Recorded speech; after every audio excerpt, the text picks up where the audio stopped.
Welcome, many thanks indeed for calling back tonight, and this is Sunday. It's Peter Sandovich with you live from my office with a preview of Monday's racing.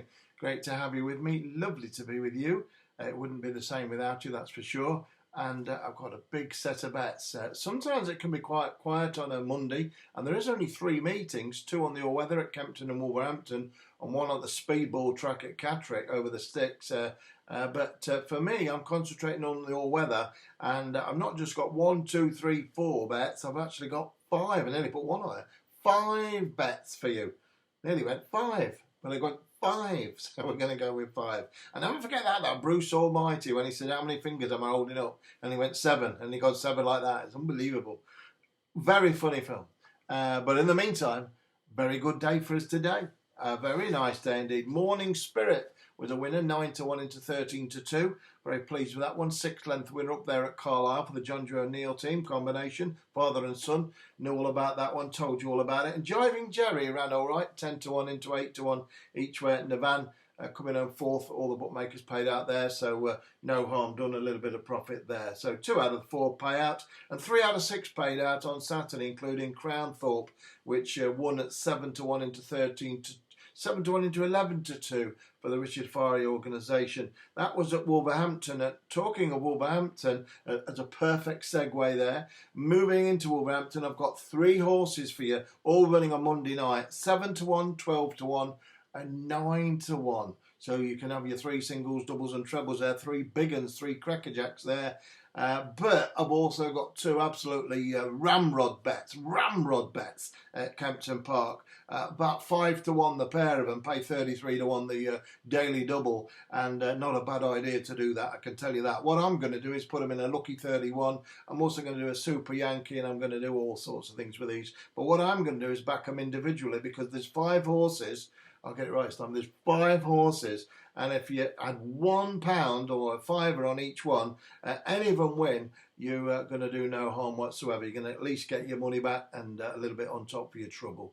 So there we go. Minimum double pays 33-1. The treble minimum will be 250-1. Any fourfold will be 2,500-1, and you get the lot up. While you just chuck your cards on the table and say, I'm finished, I'm not working ever again, I'm done, job done. In all seriousness, if the 5 come up, and it is possible, then it'll be an absolutely storming payday really well. And Betfred will give you the keys to the shop, and he'll just say, I can't believe it, you're in charge.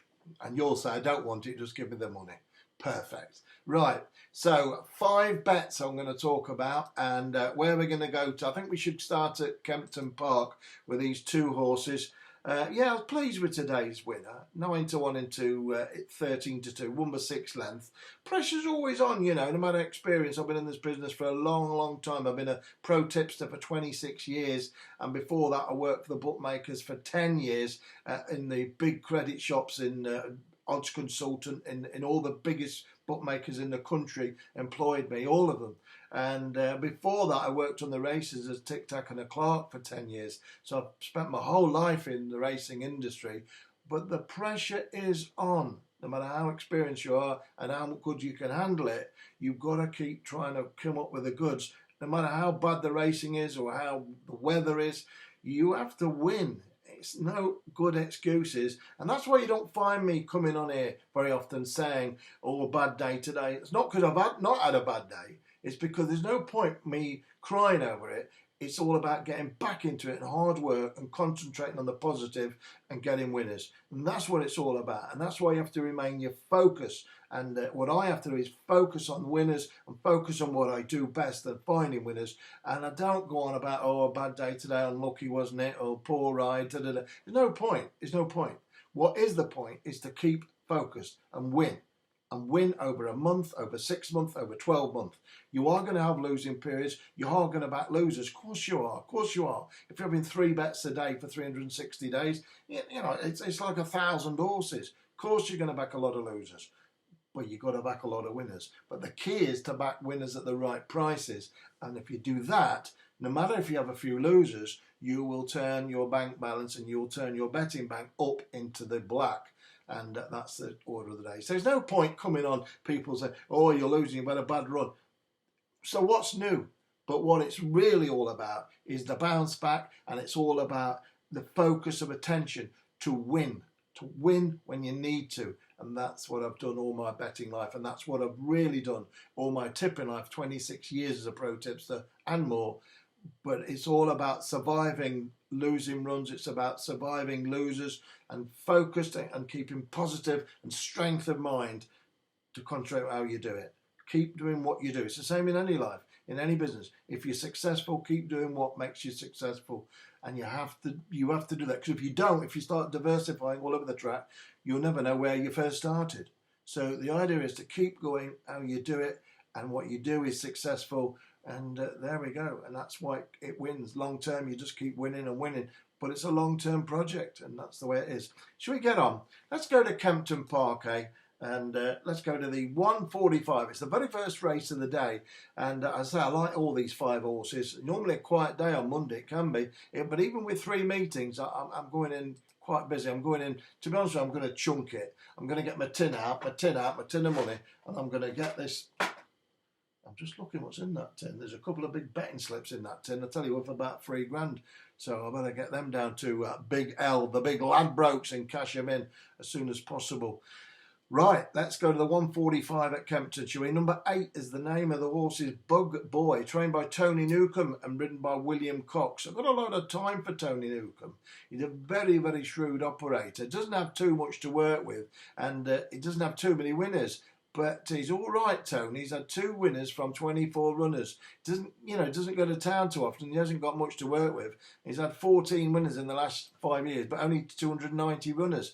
So what I'm saying is these unfashionable trainers, and they don't have many winners, but they don't have that many runners. Number 8, Bug Boy, is a horse I think could pop up. I really do. And it goes in the 145 at Kempton Park. I've had a bit of a message in this race for number 7 also, Where's Tom, with Danny Muscat on board. But I'm going to side with the Bug Boy, and it is 5-1 right now across the board. So Bug Boy, number 8, I like it a lot. I thought it ran really well last time up. That was at this track, Kempton Park, when finishing 5th of 13. Ray Dawson rode it, but it's been given a bit of time off. Young Aidan Keeley rode it previously, 3 times on the bounce. William Cox is all right though, and he takes them out. And I think this horse is going to run a big race. I really do. As I say, Tony Newcombe, he's got the horse ready, been taking his time with it, and I'm on that one. Number 8, Bug Boy, and that's the way I like that one, in the 145 at the meeting at KP, Kempton Park. 345, let's move to, 315, I'm ahead of myself. 315, I like number 9 here, a bit of a funny name, Dashing Rat, trained by William Stone, ridden by Rossa Ryan. A nice combination, that, Stone and Ryan. Number 9, Dashing Rat. Got a lot of nils next to its name. I think it's 6 zeros next to its name. 6 fat zeros, or 7 even next to its name. He's got that many. I'm going goggle-eyed looking at his form figures. But this horse can win. Don't you worry about that. Off a mark of 57, it's well in at the weights. It really is. And ran at Kempton Park, just like Bug Boy did last time up. And just like Bug Boy, came 5th. And this one came 5th of 13 runners. But it was a good run. It was a good run, and the race was run not to suit, and it got absolutely mullered. It had to be pulled up inside the final furlong, and couldn't do a thing on it. Tom Quealy rode it, and previously been ridden by amateurs, apprentices, beg your pardon. Adam Farrar, Pierre-Louis Germain a couple of times, and Nicola Curry as well, a lady jockey. But it's got Rossa Ryan on tomorrow. It's got a firm pair of hands, to say the least. And number 9, Dashing Rat, I'm all over it. I do like this horse a lot. 11 runners go to post, 0 to 65. It looks something to be on, I can tell you that. And I'm going on it. Banker bet material, it really is. And I do like it an awful lot. Been running in a lot better class than this, and it's due to pop up and win. And this trainer, William Stone, can do that. He's set it up, I think, put it in exactly the right race. And he's all right, Stone. He's had a winner not long ago. 6 winners this year from 94 pops at the Cherry. And number 9, Dashing Rat, second bet of the day there. Okay, with no more ado, that's 2 on the all-weather at KP, Kempton Park. I've only been there a few times, Kempton. I have been there, but not for a long time. But I did enjoy it there a long time ago on the Boxing Day programme over the jumps, and fantastic. But a lot of people. There are too many people for me. I don't really like going places when there's too many people these days. It suffocates me. But it's all right. It's all right if you're having a drink in the bar or something. But to go out into the ring, it's absolute chaos. Anyway. Never mind about that. Never mind about that. We want the bets, don't we? We want the bets, not where you've been at Kempton Park. 6.25 at Wolverhampton. 6.25 is the name. 6.25 is the race. 6.25. Number 2. It's called the Thin Blue Line. The Thin Blue Line. Trained by Keith Dalglish and ridden by Kevin Stott. A very, very, very dangerous combination, these pair, I can tell you that. This horse is priced at 7-1, and I've got it as a potentially thrown-in horse in this event. So 0-75 handicap and over 6 furlongs. And Dalglish, a past master, even though a young man, a past master at getting these horses ready to land touches. And this horse, who ran a mark of 77 last time, now drops down to a winning mark of 75. And last time out it ran in a 0-95, and the time before that 0-100, time before that 0-105. It's going to feel like it's running against slow coaches here, because this is a 0-75, and I think this horse, who's got no form to its name as such, 6-9-4-4-7-6-5, that's the number of the Wolverhampton hot dog man, isn't it, just outside the weighing room. The Thin Blue Line with onions. The Thin Blue Line, Keith Dalglish and Kevin Stott. Nearly got them mixed up, Kevin Dalglish and Keith Stott.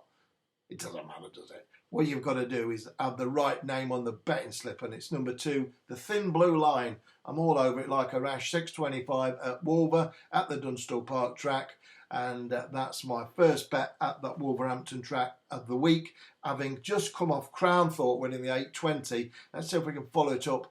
I was on Saturday night. Let's see if we can follow it up with another winner. Bang, bang, straight away. That would be absolutely fan-dabby-dozy, as my friend the Crankies. My friend the Crankies said. Fan-dabby-dozy. Right, 6.55 at Wolverhampton. Let's move on. Never mind about the Crankies. Never mind about the Crankies. Couple of good people they are. 6.55, number 4. It's called Treacherous. Now, this is a big one. It's a 12-1 poke, trained by Ed de Giles and ridden by Dara Keenan. Now, Dara rode the horse last time up, went 7th of 11 at Wolverhampton, and I thought there's valid reasons for that. I won't go into it, but I thought it could have been put in a bit better position, to be honest with you.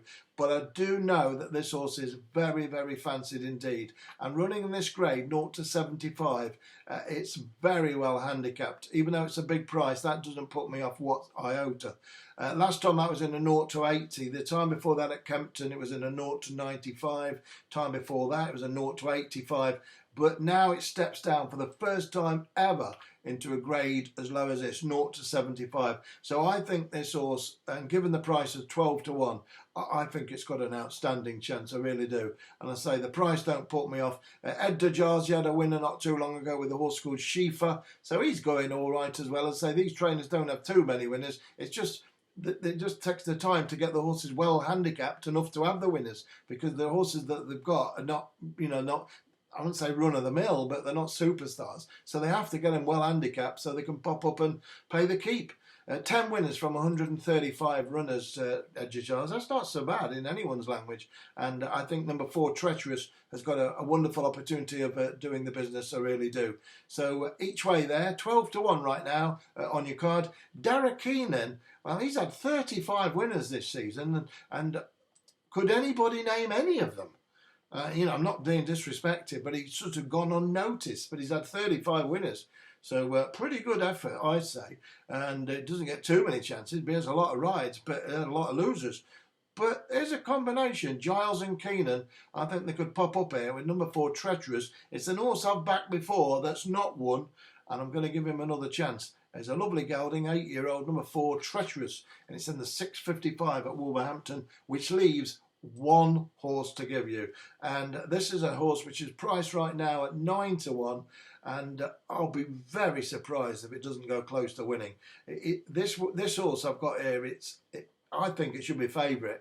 I really do. And even though the form figures, I think it's got 8 noughts next to its name, that doesn't mean a thing.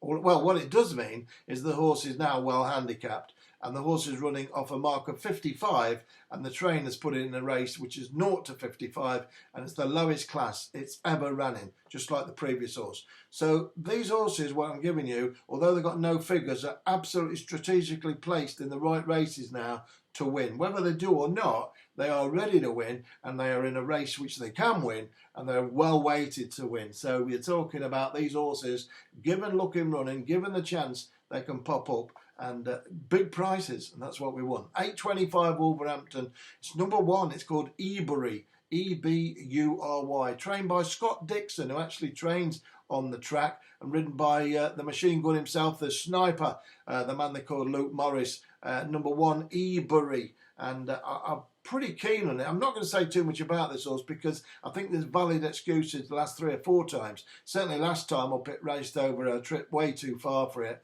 almost 9 furlongs. It's back to 7 furlongs tomorrow night.